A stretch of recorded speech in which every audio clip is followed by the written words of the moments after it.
Hello, hi, welcome all the competitive warriors and would-be teachers. This is your Kiran Kondmuru. Welcome back to our Perspectives in Education class. So మరి సక్సెస్ఫుల్గా first unit అయితే complete చేయడం జరిగింది.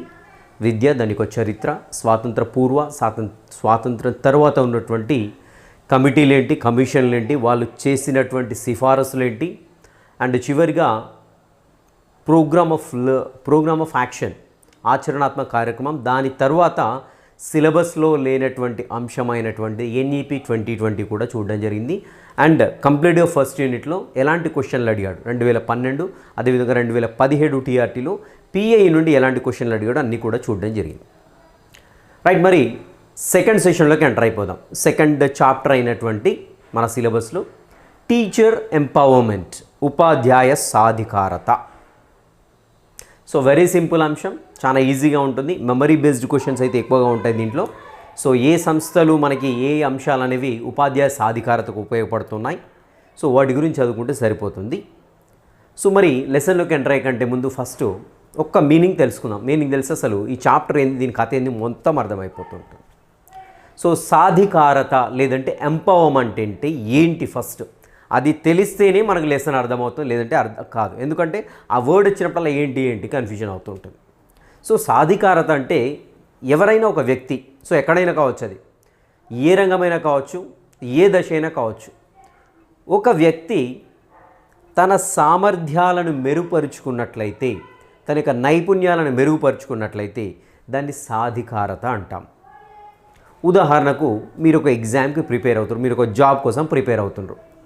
మీకున్న సామర్థ్యాలు చాలనుకుంటారా, మీకు సాధికారత కావాలనుకుంటారా? అంటే మీరు మీ యొక్క సామర్థ్యాలను మెరుగుపరుచుకోవడానికి ప్రయత్నిస్తారు, దాన్నే సాధికారతగా చెప్పండి.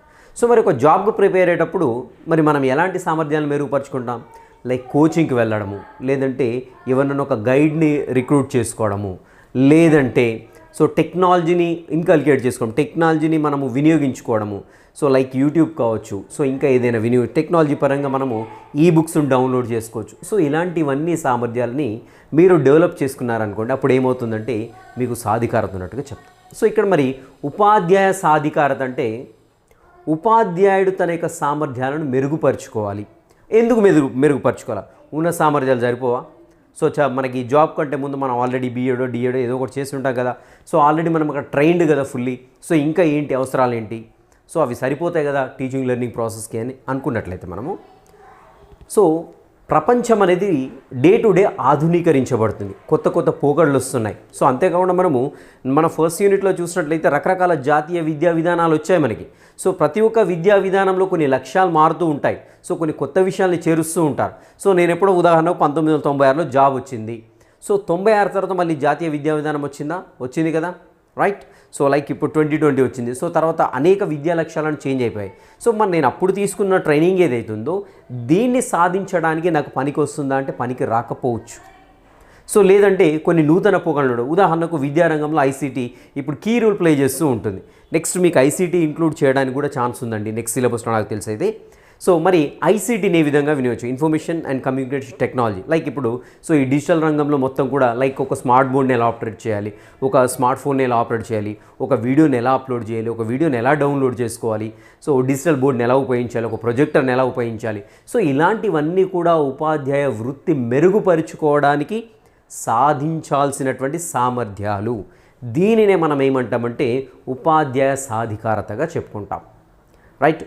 ఉదాహరణకి ఏంటంటే ఒక ఉపాధ్యాయ సాధికారతను వాడు ఒక పిల్లవాడికి అప్లై చేయొచ్చా మనం? ఎస్, చేయొచ్చు.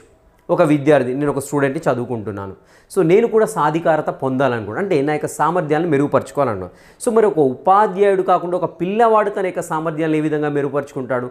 ఉదాహరణకు ఒక గ్రంథాలయం ఫెసిలిటీ ఇచ్చారు నాకు, అంటే నా సాధికారతను పెంచుకోవడంలో, నేను ఒక స్టూడెంట్ ఇప్పుడు, ఓకేనా, నా యొక్క సామర్థ్యాలను పెంచుకోవడంలో నా యొక్క పాఠశాల నాకేం ప్రొవైడ్ చేస్తుంది? గ్రంథాలయం ప్రొవైడ్ చేసింది. నేను అక్కడికి వెళ్ళేసి నా యొక్క సామర్థ్యాన్ని పెంచుకుంటాను. నా సబ్జెక్ట్ సంబంధించినటువంటి పర్టికులర్ టాపిక్ కాకుండా ఇంకా వేరియస్ మెటీరియల్స్ కూడా అన్నీ కూడా వేరియస్ బుక్స్ కూడా చదివేసి నా యొక్క సామర్థ్యాన్ని మెరుగుపరుచుకుంటాను. అంటే పాఠశాల నా యొక్క సాధికారత, నా సామర్థ్యాన్ని పెంచుకోవడానికి ఒక స్టూడెంట్గా నాకేమిచ్చింది? ఒక లైబ్రరీ ఇచ్చింది. సో కంప్యూటర్ ప్రొవైడ్ చేస్తారు నేర్చుకోమనేసి, నేను ఆ కంప్యూటర్ టెక్నాలజీ నేర్చుకుంటున్నా, నా సామర్థ్యం పెరిగిందా పెరగలేదా అంటే ఇలా ఒక ఉపాధ్యాయుడైనా ఒక విద్యార్థి ఎవరైనా సరే ఒక వ్యక్తి ఒక రంగంలో ఉంటే తన యొక్క సామర్థ్యాన్ని మెరుగుపరుచుకోవడమే ఉపాధ్యాయ సాధికారతగా చెప్పుకుంటాం. సో ఒక పిల్లవాడికి ఒక పాఠశాల ఏ విధంగా గ్రంథాలయం అందించింది, ఏ విధంగా ఒక సైన్స్ ఎగ్జిబిట్ తయారు చేయాలని చెప్పింది, ఏ విధంగా మరొక ఐసీటీ ఒక కంప్యూటర్ నేర్పిస్తుంది, అదేవిధంగా ఉపాధ్యాయుడికి కూడా మన ప్రభుత్వం అనేక కార్యక్రమాలు చేపడుతుంది. ఉపాధ్యాయ సాధికారత కోసం, ఉపాధ్యాయుడిలో ఉండేటువంటి సామర్థ్యాలను మెరుగుపరుచుకోవడం కోసం మన ప్రభుత్వం, కేంద్ర ప్రభుత్వం కావచ్చు, రాష్ట్ర ప్రభుత్వం కావచ్చు, అనేక కార్యక్రమాలు చేపడుతుంది. ఆ కార్యక్రమాల గురించి కూడా చూడబోతున్నాం. రైట్, నేనైతే మరి క్లియర్ కట్ ఐడియా ఇచ్చాను అనుకుంటున్నాను మీకైతే ఉపాధ్యాయ సాధికారత అంటే. రైట్, ఇప్పుడు స్టెప్ బై స్టెప్గా వెళ్ళిపోదాం, చాలా ఈజీగా ఉంటుంది ఈ టాపిక్. రైట్, ఉపాధ్యాయ సాధికారత, దీని ఇంగ్లీష్లో టీచర్ ఎంపవర్మెంట్. ఎంపవర్మెంట్ అంటే సామర్థ్యాలు మెరుగుపరచడం, అంటే పవర్ని పెంచుకోవడం అనమాట ఎంపవర్మెంట్ అంటే. ఓకేనా?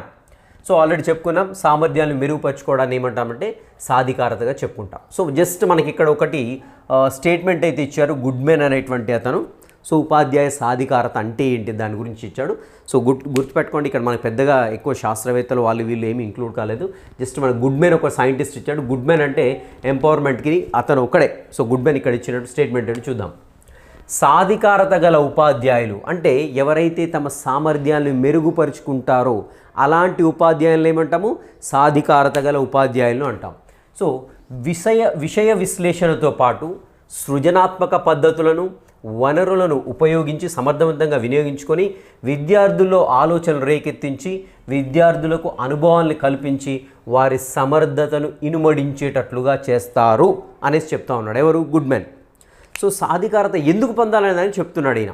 ఎవరు? గుడ్మెన్. ఎందుకు పొందాలంటే ఏం చెప్తున్నాడంటే సాధికారత గల ఉపాధ్యాయులు అంటే ఎవరికైతే స్కిల్స్ బాగా ఉంటాయో, ఎవరికైతే సామర్థ్యాలు బాగా ఉంటాయో, విషయ విశ్లేషణ బాగా చేస్తారు, అదేవిధంగా సృజనాత్మక పద్ధతులను వినియోగిస్తారు, నెక్స్ట్ వనరులను అంటే వాళ్ళకున్న రీసోర్సెస్ను కూడా పూర్తిగా వినియోగించుకుంటారు, నెక్స్ట్ విద్యార్థుల్లో ఆలోచనలను రేకెత్తిస్తారు. అంటే వీళ్ళకి సామర్థ్యాలు ఉన్నాయి కాబట్టి ఆటోమేటిక్గా బోధనాభ్యసన టీచింగ్ లెర్నింగ్ ప్రాసెస్ ఏదైతే ఉందో దాంట్లో రకరకాల నూతన పోకడలతోటి మనకి ఏంటంటే విద్యార్థుల్లో ఆలోచనలు కూడా రేకెత్తిస్తారు, విద్యార్థులకు అనుభవాలు కల్పిస్తారు. కొత్త నా దగ్గర టాలెంట్ ఉంది, నేను విద్యార్థులకు ఏదంటే అది చేయగలుగుతాను, కొత్త అనుభవాలను నా యొక్క క్రియేటివిటీతోటి నేను సృష్టించగలుగుతాను, వాళ్ళకు కొత్త ఎక్స్పీరియన్సెస్ ప్రొవైడ్ చేస్తాను. సో ఆటోమేటిక్గా అలా చేసినప్పుడు మన విద్యా లక్ష్యాలు సాధించమన్నది ఇంపార్టెంట్ అని, సాధించడం అనేది చాలా సులభతరం అవుతూ ఉంటుంది. అందుకనే ఉపాధ్యాయ సాధికారత పైన ఫోకస్ చేయడానికి కారణం ఏంటంటే ఉపాధ్యాయుని యొక్క ప్రభావం పిల్లలపైన ఎంతో ఉంటుంది. సో దాన్ని బేస్ చేసుకుని ఉపాధ్యాయ సాధికారతకు ఎంత ఇంపార్టెన్స్ ఇవ్వడం జరిగింది. ఉపాధ్యాయ విద్యార్థులకు అనుభవాలు కల్పించేసి వారి సమర్థతను ఇనుమడించేటట్లే పెంచేటట్టుగా చేస్తారు అనేసి గుడ్మెన్ చెప్పాడు. గుర్తుపెట్టుకో, ఇది ఒక డెఫినేషన్ గుర్తుపెట్టుకోవడం సరిపోతుంది. అండ్ ఇంకోటి వచ్చేసి లాంగ్మెన్ ఇంగ్లీష్ డిక్షనరీ ప్రకారం, లాంగ్మెన్ ఇంగ్లీష్ అడ్వాన్స్ డిక్షనరీ ఉంటుంది. సో లాంగ్మెన్ అడ్వాన్స్ డిక్షనరీ ప్రకారం డిక్షనరీలో ఏముందో ఒకసారి చూద్దాము. సో ఇది కూడా ఇంపార్టెంట్ అండి. To give someone more control over their own life situations. So ఒకరు వాళ్ళ యొక్క జీవిత పరిస్థితులపైన పూర్తి స్థాయి నియంత్రణను కలిగి ఉండడమే సాధికారత అనేసి చెప్పింది. లాంగ్మెన్ ఇంగ్లీష్ అడ్వాన్స్ డిక్షనరీ ఏం చెప్పిందని కంపల్సరీ గుర్తుపెట్టుకోండి. To give someone more control over their own life situations. So అంటే తన పరిస్థితులపై పూర్తి అధికారాన్ని, నియంత్రణని కలిగి ఉండడమే సాధికారతగా చెప్పారు. సో ఇదొకటి గుర్తుపెట్టుకోండి, వెరీ ఇంపార్టెంట్. రైట్, సో అక్కడికి వెళ్ళిపోదాం. సో సాధికారత అనున్నది సార్వజనీన భావన, యూనివర్సల్ కాన్సెప్ట్. సో ఇప్పుడే చెప్పుకున్నాం మనము సాధికారత అనేది పర్టికులర్ ఉపాధ్యాయుల సాధికారతనే చదువుతున్నాం. ఉపాధ్యాయుని సామర్థ్యాలు మెరుగుపరచాలి, కేవలం ఇది విద్యారంగానికి సంబంధించింది, కేవలం పాఠశాలకు సంబంధించింది కాదు. ఏంటిది? Universal concept. యూనివర్సల్ కాన్సెప్ట్ అంటే ఎక్కడైనా ఎలాంటి సిచ్యువేషన్లో అయినా ఈ యొక్క ఎంపవర్మెంట్ అనేది వినియోగించుకోవడానికి ఆస్కారం ఉంటుంది. For example women empowerment programmes. So మనం చాలా వింటూ ఉంటాం. సో స్త్రీల సాధికారతకు సంబంధించిన కార్యక్రమాలు ప్రభుత్వం అనేక ప్రవేశపెడుతుంది. అంటే స్త్రీల యొక్క సామర్థ్యాలను మెరుగుపరచడానికి ప్రవేశపెట్టేటువంటి కార్యక్రమాలుగా చెప్పుకుంటూ ఉంటాం. సో అది వచ్చేసి మనకి ఇదేంటంటే సార్వజనీన భావన. ఇంపార్టెంట్, గుర్తుపెట్టుకోవాలి ఇది. సో ఒక్క రంగానికి పరిమితం కాదు, ఒక వ్యక్తికి పరిమితం కాదు. ఈ సాధికారత అనేటువంటి భావన ప్రతి ఒక్కరికి, ప్రతి ఒక్క అంశంలో, ప్రతి ఒక్క రంగంలో కూడా మనం ఈ సాధికారత అనేటువంటి వర్డ్ని వినియోగించుకునేందుకు అవకాశం ఉంది. సో గుర్తుపెట్టుకోండి బాగా.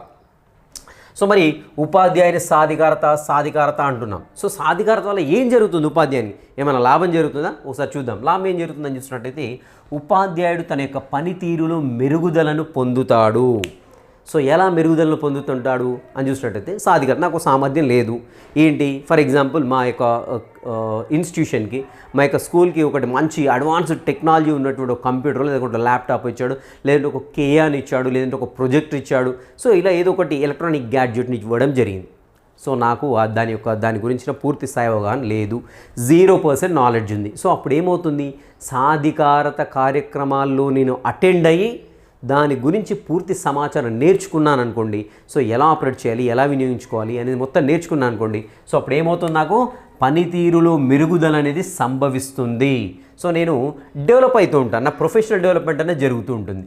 నెక్స్ట్ అదేవిధంగా సామర్థ్యాల అభివృద్ధి, రైట్.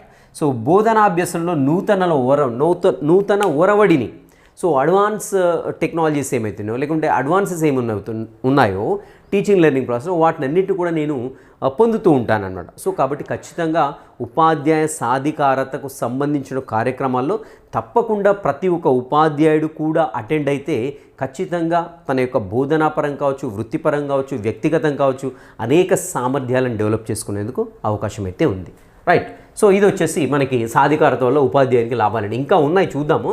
సో ప్రజెంట్ అట్లా లైట్గా ఇదేంటి సాధికారత వల్ల లాభాలు ఏంటి అనేది.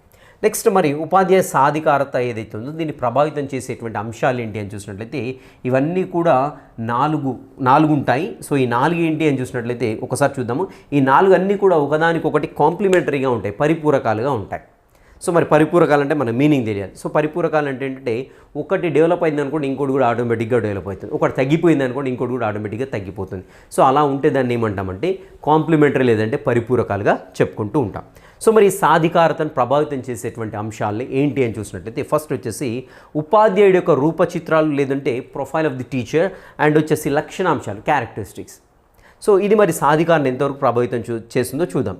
సో మరి ప్రొఫైల్ అంటే మనకు తెలియాలి, ఓకేనా. ప్రొఫైల్ అంటే ఏంటి, ఉపాధ్యాయుని యొక్క ప్రొఫైల్ ఏంటి, ఈ లక్షణాంశాలు ఏంటి. సో ఒక ఉపాధ్యాయుని యొక్క ప్రవర్తన ఏ విధంగా ఉంది, శారీరకంగా ఏ విధంగా ఉన్నాడు, మానసికంగా ఏ విధంగా ఉన్నాడు, ఒక డ్రెస్సింగ్ ఏ విధంగా ఉంది, తన యొక్క కుటుంబ నేపథ్యం ఏంటి, ఆర్థిక నేపథ్యం ఏంటి. సో తనకు సంబంధించిన ఓవరాల్గా బేసిక్ ఇన్ఫర్మేషన్ ఏదైతే ఉందో దాన్ని మొత్తం కూడా ప్రొఫైల్గా చెప్పుకుంటూ ఉంటాం. సో మరి దీనికి అదేవిధంగా సాధికారతకు సంబంధం ఏంటి అనేది ఒకసారి చూద్దాం ఇక్కడ. సో సాధికారతను ప్రభావితం చేస్తుందా ఈ యొక్క ప్రొఫైల్ అనేది చూద్దాం ఒకసారి. ఉదాహరణకు నేను ఆర్థికంగా బాగా చితికిపోయి ఉన్నాను. సో నాకు ఆర్థికంగా ఏమాత్రం కూడా నాకు సపోర్ట్ లేదు. సో నేను బాగా పువర్ టీచర్ని అనమాట నేను, ఓకేరా. సో మరి నేను సాధికారత నాకు బాగా ఉన్నది ఏంటి, సాధికారత అంటే నా యొక్క సామర్థ్యాన్ని మెరుగుపరచుకోవాలని తపన మాత్రం బాగా ఉంది. నాకు ఒక డిజిటల్ బోర్డు కావాలి, లేదంటే ఒక కెమెరా కావాలా, లేదంటే ఒక ల్యాప్టాప్ కావాలి. సో నాకు ఇప్పుడు ఆర్థిక స్థితి అనేది నా యొక్క ప్రొఫైల్లో ఉన్నటువంటి ఒక అంశాన్ని తీసుకుంటున్నా, నా ఆర్థిక స్థితి సాధికారత పైన ప్రభావితం చూస్తుందంటే చూస్తుంది. నాకు ఉన్నట్లయితే నేను అవి కొనుక్కున్న నా యొక్క సామర్థ్యాన్ని, నా ఎబిలిటీస్ని పెంచుకుంటాను. సో నాకు ఎకనామికల్గా నేను ఫిట్గా లేను. సో కాబట్టి ఏమవుతుంది, ఆటోమేటిక్గా సాధికారత పొందలేను, నేను నా యొక్క సామర్థ్యాలను డెవలప్ చేసుకోవాలి. సో ఇలా ప్రతి ఒక్క ప్రొఫైల్లో ఉండేటువంటి అంశం అనేది ఖచ్చితంగా సాధికారత పైన ప్రభావం చూపిస్తూ ఉంటుంది. ఉదాహరణకు నేను ఫర్ ఎగ్జాంపుల్ నేను ఒక ఫిజికల్లీ ఒక ఛాలెంజ్ ఉన్నాను, లైక్ నా కళ్ళు సరిగ్గా కనిపించట్లేదు, లేకుంటే స్టట్టరింగ్ ఉంది, నా నోట్లో ఉండి మాట సరిగా రావట్లేదు, లేక నా చెవులు అనేది సరిగా వినపడట్లేదు. సో ప్రొఫైల్లో నాకు ఇదో భాగం అంటే శారీరకంగా నేను కొంచెం వీక్గా ఉన్నాను. సో నేను ఒక ట్రైనింగ్ అటెండ్ అవుతాను. సో అటెండ్ అయినప్పుడు నేను సరిగ్గా చూడలేను, సరిగ్గా వినలేను అనుకోండి. సో అప్పుడు సాధికారత పైన డైరెక్ట్ అంటే నాకు సామర్థ్యాన్ని మెరుగుపరచుకోలేను. సో ఇలా మనకి ఉపాధ్యాయుడి ప్రొఫైల్ అనేది వారి యొక్క లక్షణాంశాలు. సో లక్షణాంశాలు అంటే ఫర్ ఎగ్జాంపుల్ నాకు లక్షణం ఉంది, సో నేను ఆర్థికంగా బాగా ఉన్నాను, ఓకేనా. నా పాఠశాల నాకు అడ్వాన్స్డ్ టెక్నాలజీ కలిగి ఉండే మెషినరీ కూడా ఇచ్చేసింది, ఒక ల్యాప్టాప్ ఇచ్చింది. ల్యాప్టాప్ ఇచ్చినప్పుడు నా యొక్క సామర్థ్యాన్ని మెరుగుపరచుకోవాలి కదా. సో నా యొక్క లక్షణం ఏంది, నా యొక్క గుణం ఏంది, ఏంద్రన ఆయన ఈ సోదేంది, ఈడు పంపిస్తాడు, ఆడు పంపిస్తాడు, అది నేర్చుకుంటాడు, ఇది నేర్చుకుంటాడు, ఏం నేర్చుకోండి, నేను నేర్చుకోను, నా వల్ల కాదు, నాకు రాస్తారు అసలు, నాకు అది అంటే తెలియదు, నేను ఎట్లా నేర్చుకుంటా సార్, నాకు అసలు ఇష్టమే లేదు సార్, నాకు అసలు తెలుస్తలేదు సార్. సో నా యొక్క భావన ఏముంది ఇక్కడ, నా యొక్క లక్షణం ఏముంది, నాకు వద్దు అన్నప్పుడు సామర్థ్యాలు మెరుగుపరచుకోలేను. సో కాబట్టి ఉపాధ్యాయుడి యొక్క ప్రొఫైల్ కానివ్వండి, అదేవిధంగా క్యారెక్టరిస్టిక్స్ కానివ్వండి, మనకి సాధికారత పైన ఖచ్చితంగా ప్రభావాన్ని చూపిస్తూ ఉంటుంది, ప్రభావితం చేస్తుంది. నెక్స్ట్ వచ్చేసి వృత్తిపూర్వ శిక్షణ, pre service training. So service అంటే ఏంటంటే ఇక్కడ జాబ్ అనమాట. సో జాబ్లోకి వచ్చే కంటే ముందు ఉంటే ప్రీ సర్వీస్ ట్రైనింగ్ అంటాం అనమాట. సో ప్రీ సర్వీస్ ట్రైనింగ్ కూడా మనకి ఏంటంటే సాధికారతను ప్రభావితం చేస్తుంది, రైట్. సో ఇప్పుడు ఒక బీఎడ్ చేసిన అభ్యర్థి, లేదంటే ఒక డిఎడ్ చేసిన అభ్యర్థి, లేదంటే సాధారణ ఎడ్యుకేషన్ ఒక డిగ్రీ చేసిన 2 అభ్యర్థులు ఉన్నారు. సో ఓకే, ఒక లెసన్ ఇచ్చేసి ఒకరిని చెప్పమంటాను, వీళ్ళిద్దరిని ఎవరు బాగా చెప్తారంటే ఆల్రెడీ ప్రీ సర్వీస్ ట్రైనింగ్ ఎవరైతే పొందారో వాళ్ళు బాగా చెప్తారు. ఎందుకంటే ఆటోమేటిక్గా పిల్లలు ఏంటి, వాళ్ళ యొక్క మానసిక స్వభావం ఏంటి, వాళ్ళకి ఎలా చెప్తే అర్థమవుతుంది, నా యొక్క టీచింగ్ లెర్నింగ్ స్ట్రాటజీ ఏంటి, సో నా యొక్క ఉపగమం ఎలా ఉండాలి, సో నేను ఎలా ప్లాన్ చేసుకోవాలి, 45 మినిట్స్ నేను ఎలా చెప్తే బాగుంటుంది, ఎలా విద్యార్థులను ఇవాల్యుయేట్ చేయగలను, మొత్తం కూడా ఒక ట్రైనింగ్ చేసిన అభ్యర్థి దగ్గర ఉండేటువంటి సామర్థ్యాలు అవి. సో కాబట్టి వృత్తిపూర్వ శిక్షణ ఖచ్చితంగా సాధికారతను ప్రభావితం చేస్తుంది. సో ఇక్కడ పర్ఫెక్ట్గా ఉన్నట్లయితే ఉపాధ్యాయుడి సామర్థ్యాలు బాగా ఉంటాయి. సో కాబట్టి ప్రీ సర్వీస్ ట్రైనింగ్ ద్వారా సో మనకి సాధికారత అనేది ప్రభావితం చేయబడుతుందనేసి చెప్తూ ఉన్నారు. నెక్స్ట్ విద్యా ప్రణాళిక లక్ష్యాలు, objectives of educational curriculum. So మరి ఆబ్జెక్టివ్స్ ఆఫ్ ఎడ్యుకేషనల్ కరిక్యులం కూడా సాధికారతను ప్రభావితం చేస్తుంది. సో ఉదాహరణకు ఇంతకుముందు చెప్పుకున్నట్టుగా సో విద్యా లక్ష్యాల్లో మనకి మా పాఠ్య ప్రణాళిక ఒకటి పిల్లలకి కంప్యూటర్ బుక్ పెట్టాడు. సో బుక్ పెట్టి పిల్లలకు నేర్పించమంటాడు. సో నేర్పించినప్పుడు ఏంటి, ఖచ్చితంగా మనకు ఆ సామర్థ్యం ఉంటేనే వాళ్ళకు నేర్పిస్తుంటాం. సో ఇలా ప్రణాళిక లక్ష్యాలు ఏవైతే ఉన్నాయో ఖచ్చితంగా సాధికారతను ప్రభావితం చేస్తూ ఉంటాయి. సో నాకు అప్పుడు ఏమనిపిస్తుంది, నేను ఈ పాయింట్ ఆఫ్ వ్యూలో నేను బాగా డెవలప్ చేసుకోవాలి నా ఎబిలిటీస్ అనేసి ఒక ఆలోచన వస్తూ ఉంటుంది. సో కాబట్టి ఆటోమేటిక్గా దానికి సంబంధించిన ప్రోగ్రామ్స్ ఏమైనా పెట్టినట్లే నేను అటెండ్ కావడం, నా యొక్క సామర్థ్యాలను మెరుగుపరచుకోవడానికి ట్రై చేస్తాను. సో కాబట్టి విద్యా ప్రణాళిక లక్ష్యాలు ఏవైతే ఉన్నాయో అవి కూడా ఖచ్చితంగా సాధికారతను ప్రభావితం చేస్తూ ఉంటాయి. నెక్స్ట్ విద్యార్థుల అచీవ్మెంట్స్ని ఇవాల్యుయేట్ చేయడం అన్నమాట.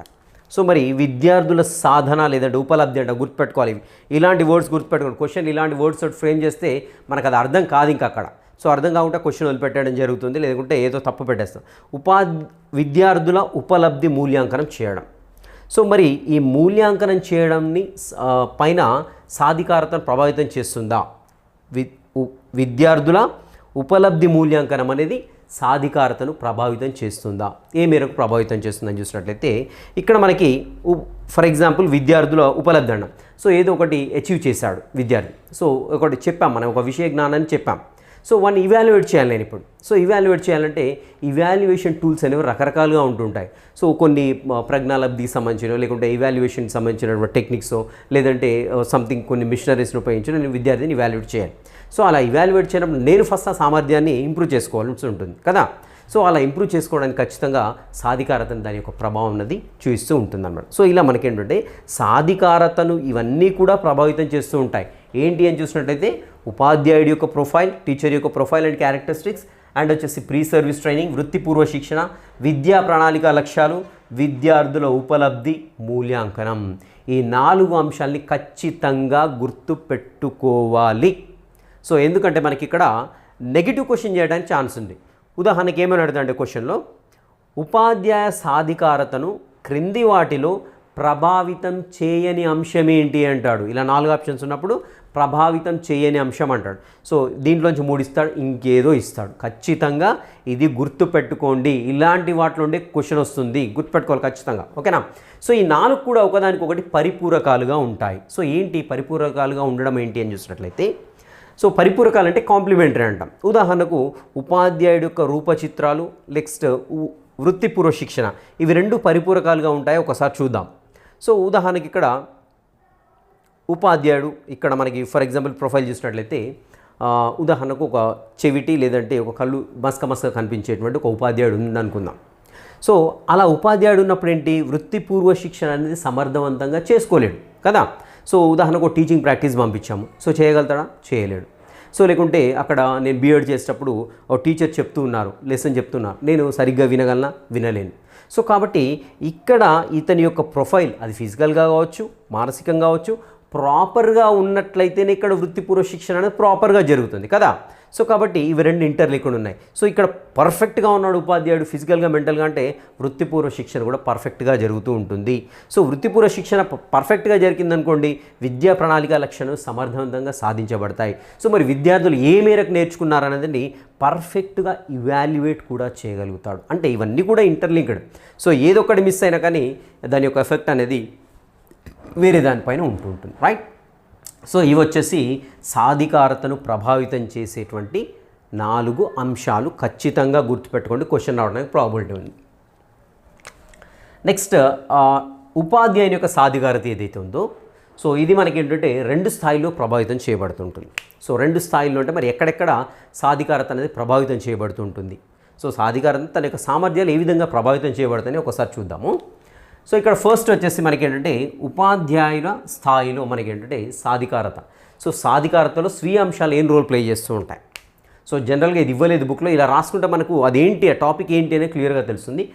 సాధికారతలో స్వీయ అంశాలు, సో అంటే సామర్థ్యాన్ని మెరుగుపరుచుకోవడంలో నాలో ఉండేటువంటి అంశాలు ఏంటో ఒకసారి చూద్దాం. సో ఈ స్థాయిలో అంటే ఉపాధ్యాయ స్థాయిలో వచ్చేసి సాధికారత విద్యా ప్రక్రియ నిర్వహణకు సంబంధించినవి. వెరీ ఇంపార్టెంట్, ఇది గుర్తుపెట్టుకోవాలి. సో ఈ స్థాయిలో సాధికారత అంటే ఉపాధ్యాయ స్థాయిలో సాధికారత అనేది కంప్లీట్గా విద్యా ప్రక్రియ నిర్వహణకు సంబంధించింది. విద్యా ప్రక్రియ నిర్వహణ అంటే ఏంటో తెలియాలి మనకి. సో విద్యా ప్రక్రియలు అంటే ఏంటి, ఏదైనా ఒక లెసన్ ఉంది, లేదంటే ఒక విషయం ఉన్నది, సో తీసుకొచ్చి పిల్లవానికి చెప్పాలి. సో ఇది విద్యా ప్రక్రియ అవుతుంది ఇక్కడ. సో వానికి ఏంటి, దానికి సంబంధించిన జ్ఞానాన్ని అందించి ఆ భావనలను పెంపొందించాలి. ఇది విద్యా ప్రక్రియ. సో మరి విద్యా ప్రక్రియలు ఏమేమి ఉంటాయి, నా యొక్క బోధనా వ్యూహం ఉంటుంది, నా యొక్క టీచింగ్ స్టైల్ ఉంటుంది, నేను చేసుకున్న ప్లాన్ ఉంటుంది, ఆ విద్యార్థిని ఎలా ఇవాల్యుయేట్ చేయగలుగుతాయి, ఇవన్నీ కూడా సామర్థ్యాలు, రైట్. సో ఈ సామర్థ్యాలన్నీ ప్రాపర్గా ఉన్నట్లయితే నేను ఏంటంటే సాధికారత అనేది బాగా ఉంటుంది, రైట్. ఇక్కడ చూద్దాము, ఈ స్థాయిలో సాధికారత అనేది విద్యా ప్రక్రియల నిర్వహణకు సంబంధించింది. ఇంపార్టెంట్, గుర్తుపెట్టుకోవాలి. ఉపాధ్యాయుల స్థాయిలో సాధికారత అనేది క్రింది దానికి సంబంధించినది అంటాడు. సో అప్పుడేంటి, విద్యా ప్రక్రియ నిర్వహణకు సంబంధించింది అనేసి మనం ఆన్సర్ పెట్టవలసి వస్తుంది. సో మరి ఇక్కడ సాధికారతకు సంబంధించిన అంశాలు ఏమేమి ఉన్నాయో చూద్దాం ఒకసారి.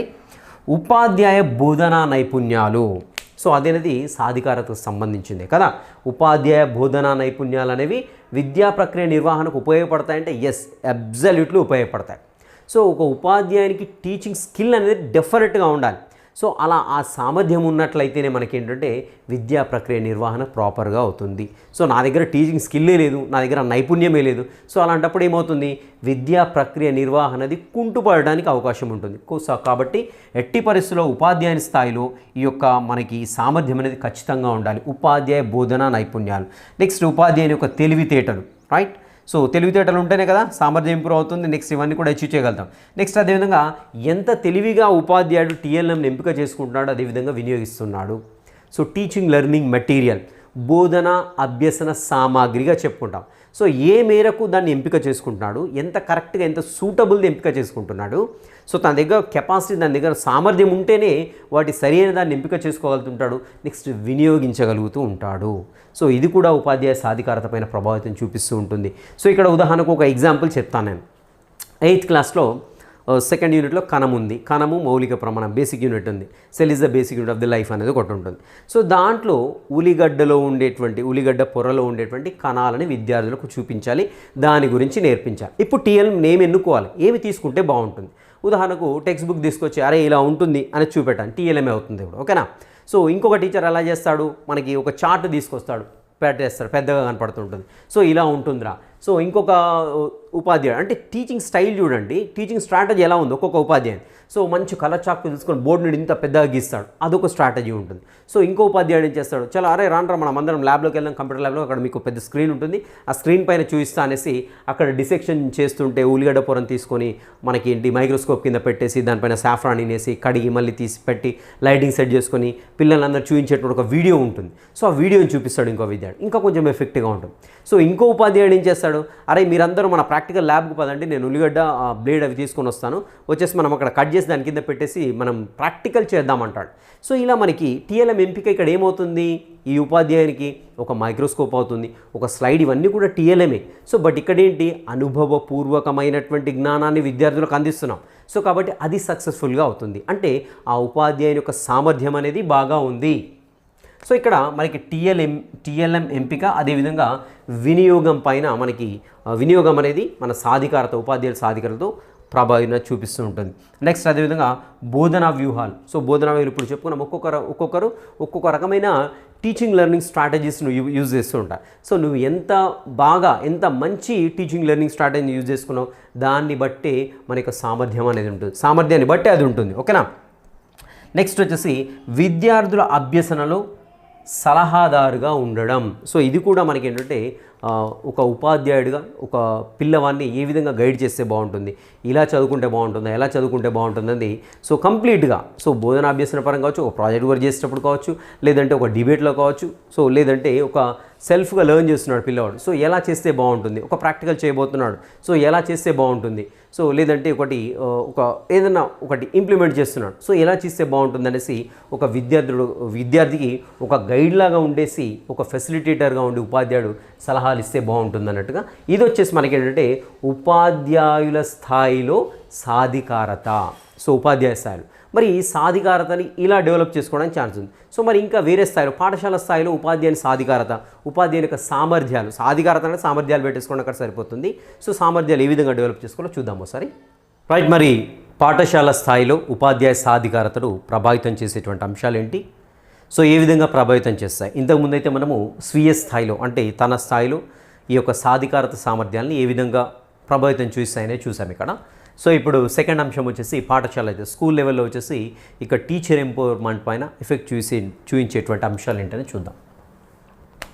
సో ఇక్కడ గుర్తుపెట్టుకోవాల్సిన అంశాలు ఇక్కడ వచ్చేసి ఉపాధ్యాయుల స్థాయిలో వచ్చేసి విద్యా ప్రక్రియ నిర్వహణకు సంబంధించినవి ఉపాధ్యాయుల స్థాయిలో సాధికారతపై ప్రభావితం చూసాయి, గుర్తుపెట్టుకోవాలి. ఇక్కడ పాఠశాల స్థాయిలో చూసినట్లయితే కో టీచర్స్ సహ ఉపాధ్యాయులు, అదేవిధంగా ప్రధానోపాధ్యాయులు వారి యొక్క నాయకత్వ లక్షణాలు ఏవైతేనో ఈ యొక్క సాధికారత ఒక ఉపాధ్యాయుడి యొక్క సామర్థ్యాలపైన ప్రభావితం చూస్తాయి. సో మరి ఉపాధ్యాయులు నా యొక్క సామర్థ్యాలు నా దగ్గర ఉంటాయి, వాళ్ళ యొక్క ప్రభావం నా మీద ఏముంటుందంటే ఖచ్చితంగా ఉంటాయి. ఎలా ఉంటాయి చూద్దాం ఒకసారి. సో ప్రభావితం చూపిస్తాయంటే అది పాజిటివ్గా అయినా ఉండొచ్చు, నెగిటివ్గా అయినా ఉండొచ్చు.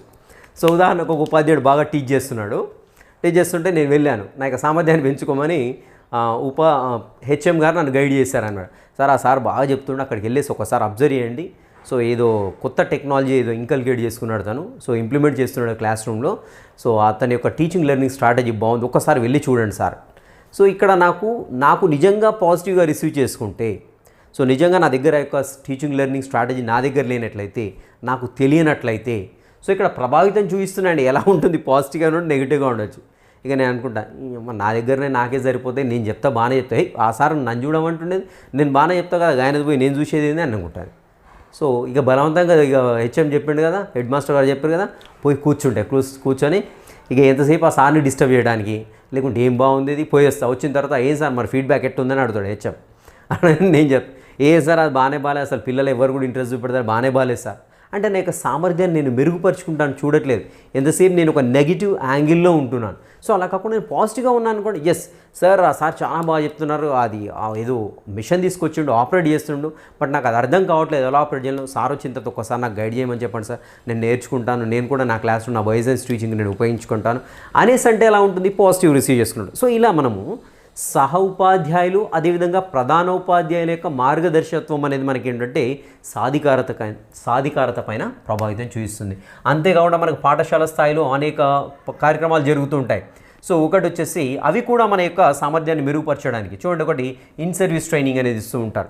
సో అంటే వృత్తిలో ఉన్నప్పుడు మనం రకరకాల ప్లేసుల్లో రకరకాల టైంలో లైక్ ఇప్పుడు సమ్మర్ వెకేషన్స్ ఒక 10 days ఉపాధ్యాయుల ట్రైనింగ్ అంటాడు. సో బేసిక్ ఇంగ్లీష్ మీద, లేకుంటే ఎక్స్పెరిమెంట్స్ మీద, లేదంటే ఒక ల్యాబ్లో ఎలా ఆపరేట్ చేయాలా, సో లేకుంటే ఒక క్లాస్ రూమ్ డిసిప్లిన్ ఎలా మెయింటైన్ చేయాలి, సో మనం కొత్త అడ్వాన్స్ టెక్నాలజీ ఎలా మనం మన యొక్క బోధనలో వాటి యొక్క ఇంప్లికేషన్స్ని ఎలా యూజ్ చేసుకోవచ్చు, ఇలాంటివన్నీ కూడా మనకి ఏంటంటే ట్రైనింగ్ ఇస్తూ ఉంటారనమాట. నెక్స్ట్ మనకు తెలిసింది ఇంకా సెమినార్స్, సింపోజియం, నెక్స్ట్ కార్య శిబిరాలు, కొత్త వర్డ్ గుర్తుపెట్టుకోండి, యాక్చువల్గా వర్క్షాప్స్ అంటే మనకు తెలిసిందే కార్య శిబిరాలు అంటాం. సో ఇలా పాఠశాల సమకూర్చినటువంటి ఇవన్నీ కూడా ఒక ఉపాధ్యాయుని సాధికారత పైన ప్రభావితం చూపిస్తాయి. ఖచ్చితంగా ఇక్కడికి అటెండ్ అయినటువంటి టీచర్ ఖచ్చితంగా సామర్థ్యాలు అయితే డెవలప్ అవుతాయి. అట్లీస్ట్ 100% కాకుండా 100% అందించినప్పుడు అట్లీస్ట్ కొంత చలనం అనేది వస్తూ ఉంటుంది. సో నేనేమి మామూలుగా ఒక జనరల్గా టీచ్ చేసుకుంటూ వెళ్తాను, నేను అక్కడికి వెళ్ళినప్పుడు ఏంటంటే అక్కడ నాకు అంత అట్మాస్ఫియర్ అంత కొత్తగా అనిపిస్తుంది, అందరూ కూడా ప్రాక్టికల్గా చేస్తున్నారు, యాక్టివిటీ బేస్డ్గా చేస్తున్నారు అనుకోండి. నేను ఒక వర్క్షాప్కి వెళ్ళాను, సో ఇలా చేస్తున్నారంటే బాగుంది, ఇదేదో నేను కూడా ఇంప్లిమెంట్ చేస్తే బాగుంటుంది. సో కొంచెం అన్న మనకి ఏంటంటే ఒక స్పార్క్ అనేది తగులుతూ ఉంటుంది. సో అలాంటప్పుడు మనకు 100% చెప్పినప్పుడు అట్లీస్ట్ ఒక 20% అయితే గ్రాస్ చేస్తాము, దీన్ని వెళ్ళేసి మనము మన క్లాస్ రూమ్లో ఇంప్లిమెంట్ చేస్తూ ఉంటాం అన్నమాట. సో ఇలా మనకి ఏంటంటే మన సామర్థ్యాలు మెరుగుపరచుకోవడానికి పాఠశాల స్థాయిలో సో ఇలాంటివన్నీ ఉంటాయి. ఇవి ఇంపార్టెంట్ గుర్తుపెట్టుకోవాలి. పాఠశాల స్థాయిలో ఉపాధ్యాయుడి యొక్క సాధికారతను పెంపొందించడానికి ఉపయోగపడనటువంటి కార్యక్రమం దీంట్లో ముడిస్తాడు, ఇంకేదో ఇస్తాడు. సో అలాంటప్పుడు ఖచ్చితంగా ఈ ఆప్షన్స్ అయితే గుర్తుపెట్టుకోవాలి. పాఠశాల స్థాయిలో ఉపాధ్యాయ సాధికారతను ప్రభావితం చేసే అంశాలు కూడా కంపల్సరీ గుర్తుపెట్టుకోవాలి. ఓకేనా. నెక్స్ట్ వచ్చేసి ప్రధానోపాధ్యాయుల గైడెన్స్. సో గైడెన్స్ ద్వారా మనకు ఉపాధ్యాయ సాధికారత అనేది పెంపొందుతూ ఉంటుంది. సో ఆ సామర్థ్యాలు అభివృద్ధి చేసుకోవడానికి ఛాన్స్ ఉంది. సో ఇంతకుముందు చెప్పాను కదా, ప్రధానోపాధ్యాయుల గైడెన్స్ అంటే గైడ్ చేస్తుంటాడు. సో ఆ సార్ బాగున్నాడు, లేకపోతే మంచిగా మెయింటైన్ చేస్తున్నాడు రికార్డు, లేదంటే పక్క స్కూల్లో ఒక ఏదో కొత్త ప్రోగ్రామ్ పెట్టారు సార్, ఒకసారి పోయిరాపోండి అక్కడికి, లేదంటే అక్కడ సర్వీస్ ట్రైనింగ్ ఏదో ఇచ్చారు, ఇన్సర్వీస్ ట్రైనింగ్, అక్కడికి వెళ్ళండి. సో ఇలా గైడ్ చేసినప్పుడు ఆటోమేటిక్గా మన యొక్క సాధికారత అనేది పెరుగుతుంటుంది. నెక్స్ట్ తోటి ఉపాధ్యాయుల సహకారం, వెరీ ఇంపార్టెంట్ ఇది. So cooperation of the co teachers. So ఎలా కోఆపరేషన్ ఏంటి, కో టీచర్స్ యొక్క కోఆపరేషన్ ఏంటి అని చూసినట్లయితే, నాకు ఇప్పుడు బయోసైన్స్ 7th క్లాస్లో ఒక యూనిట్ చెప్తున్నాను, ఫస్ట్ యూనిట్ చెప్తున్నాను, అవర్ ఫుడ్ కాంపోనెంట్స్ అనే లెసన్ చెప్తున్నాను. నేను దాంట్లో ఒక ప్రాక్టికల్ చేయించాలి. ఏంటి, ఫర్ ఎగ్జాంపుల్ 1% ఆఫ్ అయోడిన్ని తీసుకొని ఒక పిండి పదార్థం పైన వేసినప్పుడు బ్లూ బ్లాక్ కలర్లోకి మారుతూ ఉంటుంది, నీలి నలుపు రంగులో మారుతుంది. నాకు 1% అయోడిన్ ఎలా తయారు చేయాలో తెలీదు. సో అప్పుడు ఏంటి, ఖచ్చితంగా నా ఫిజికల్ సైన్స్ టీచర్ ఎవరైతేనో తన దగ్గరికి వెళ్ళేసి, సార్ నా దగ్గర అయోడిన్ ఉంది, బట్ 1% అయోడిన్ సొల్యూషన్ ఎలా తయారు చేయాలి నాకు అర్థం కావట్లేదు సార్ అంటే, ఆయన చెప్తారు, సార్ ఒక 1 ml ఆఫ్ అయోడిన్ తీసుకుంటే 100 ml వాటర్లో వేసేసి కలపండి సార్, అది 1% ఆఫ్ అయోడిన్ సొల్యూషన్ తయారవుతుంది అని చెప్పాడు అనుకోండి. సో నేను అది ఫాలో అవుతుంటాను. సో అంతేకాకుండా విబ్జిఆర్ ఒక పట్టకం నుండి కాంతిని ప్రవేశపెట్టినప్పుడు మనకు రకరకాల రంగులు వస్తాయి. సో మ్యాగ్నెటిజంలో కావచ్చు, లేకుంటే ఎలక్ట్రిసిటీలో కావచ్చు. సో అన్ని ఇంటర్లింక్డ్ ఉంటాయి. సో పర్టికులర్గా ఈ సబ్జెక్ట్ అంటే ఇదే సబ్జెక్ట్ కాదు, దీంట్లో దానికి సంబంధించినవి కూడా ఉంటాయి, సోషల్కి సంబంధించి ఉంటాయి, మ్యాథమెటిక్స్ సంబంధించిన. ఉదాహరణ మ్యాథమెటిక్స్ అనుకుందాం, ఎక్కడ వస్తుంది మ్యాథమెటిక్స్, సైన్స్ గారు మనకి ఎక్కడ వస్తుంది, సైన్స్లో కూడా రావడానికి ఛాన్స్ ఉంది. ఫర్ ఎగ్జాంపుల్ 360 - θ బై θ బై 360 - 1 ఒకటి వస్తుంది, 360 బై θ -1 వస్తుంది. ఏంటి, 2 అద్దాలు కొంత కోణంలో పెట్టి మధ్యలో ఒక వస్తువుని పెట్టినప్పుడు ఏర్పరిచేటువంటి ప్రతిబింబాల సంఖ్య అంటాడు. సో అప్పుడు ఏమవుతుంది అని చూసినట్టయితే 360 బై θ -1. ఓకే, ఇది ఫార్ములా ఉంటుంది. సో ఈ ఫార్ములా నాకు తెలియదు, θ అంటే ఏం తెలియదు. సో θ అని తెలియనప్పుడు ఖచ్చితంగా మ్యాథ్స్ టీచర్ దగ్గర, సార్ ఈ θ అంటే ఏంటిది, సార్ θ అంటే కోణం సార్, మామూలుగా 2 అద్దాల మధ్య పెట్టే కోణం, కొలవండి దాంతో వచ్చేది. సో అలా ఏంటంటే తోటి ఉపాధ్యాయుల సహకారాన్ని తీసుకున్నప్పుడు నా సామర్థ్యాన్ని ఇంకా పెంచుకోగలుగుతాను. సో అది కూడా ఖచ్చితంగా మనకి ఈ యొక్క లెవెల్లో, ఈ యొక్క స్కూల్ లెవెల్లో మనకు ఎఫెక్ట్ చూస్తూ ఉంటుంది, ప్రభావితం చూస్తున్నాడు. నెక్స్ట్ తోటి ఉపాధ్యాయుల బోధనా విధానం పరిశీలనకు అనుమతి. సో తోటి ఉపాధ్యాయుడు ఎవరు ఉంటారో తను మంచి టీచింగ్ లెర్నింగ్ స్ట్రాటజీని ఫాలో అవుతున్నాడు అనుకోండి. సో మనం ఏమి సిగ్గుపడకుండా వెళ్ళేసి, సార్ మీరు బాగా చెప్తున్నారు, పిల్లలు ఎందుకు మరి పిల్లలు మీరు చెప్తే బాగా ఇంట్రెస్టింగ్ ఉంటున్నారు, నేను చెప్తే అసలు వినట్లేదు, సో మీ స్ట్రాటజీ ఎట్లుందో ఒకసారి చూడాలని ఉంది సార్, నాకు ఒకసారి నన్ను ఎలో చేయండి సార్ క్లాస్ రూమ్లో. కానీ కో టీచర్ రిక్వెస్ట్ చేసాం, పర్లేదు సార్ రండి మీరు వచ్చి కూర్చొని వినండి అంటారు. సో మనం వెళ్ళినప్పుడు తోటి ఉపాధ్యాయుడు ఎలా బోధిస్తున్నారు అనేది దాన్ని అంశాన్ని పరిశీలించినప్పుడు మన యొక్క సామర్థ్యాన్ని కూడా డెవలప్ చేసుకోవడానికి ఛాన్స్ ఉంటుంది. అదేవిధంగా బోధనా వ్యూహాలపైన చర్చ తోటి ఉపాధ్యాయులతోటి. So teaching strategies, so teaching learning strategies ఏవైతేనా, సో అందరితో కూర్చొని చర్చిస్తారు. సో మీ దగ్గర ఇది బాగుంది, నా దగ్గర ఇది బాగాలేదు, నా దగ్గర ఇది బాగుంది, మీరు తీసుకోండి, మీ దగ్గర ఈ స్ట్రాటజీ బాగుంది. సో ఇలా మనకి ఏంటంటే స్ట్రాటజీస్ అన్ని పంచుకున్నప్పుడు అంటే ఆటోమేటిక్గా మన యొక్క ఎంపవర్మెంట్ అనేది జరుగుతుంది. ఒక టీచర్ ఎంపవర్మెంట్ అంటే టీచర్ యొక్క సామర్థ్యాలు అనేవి పెరుగుతుంటాయి. ఇవన్నీ కూడా మనకేంటి స్కూల్ లెవెల్లో టీచర్ ఎంపవర్మెంట్ మీద ప్రభావితం చూపించేటువంటి అంశాలు. ఖచ్చితంగా గుర్తుపెట్టుకోండి, ఈ పాయింట్ గుర్తుపెట్టుకోండి, ఖచ్చితంగా ఇదొక పాయింట్ గుర్తుపెట్టుకోండి. సో ఇవన్నీ కూడా గుర్తుపెట్టుకోండి, రైట్. సో ఇది వచ్చేసి మరి టీచర్ ఎంపవర్మెంట్లో first part and second part తర్వాత చూద్దాం. Will meet you in the next session. Till next session, have a great day.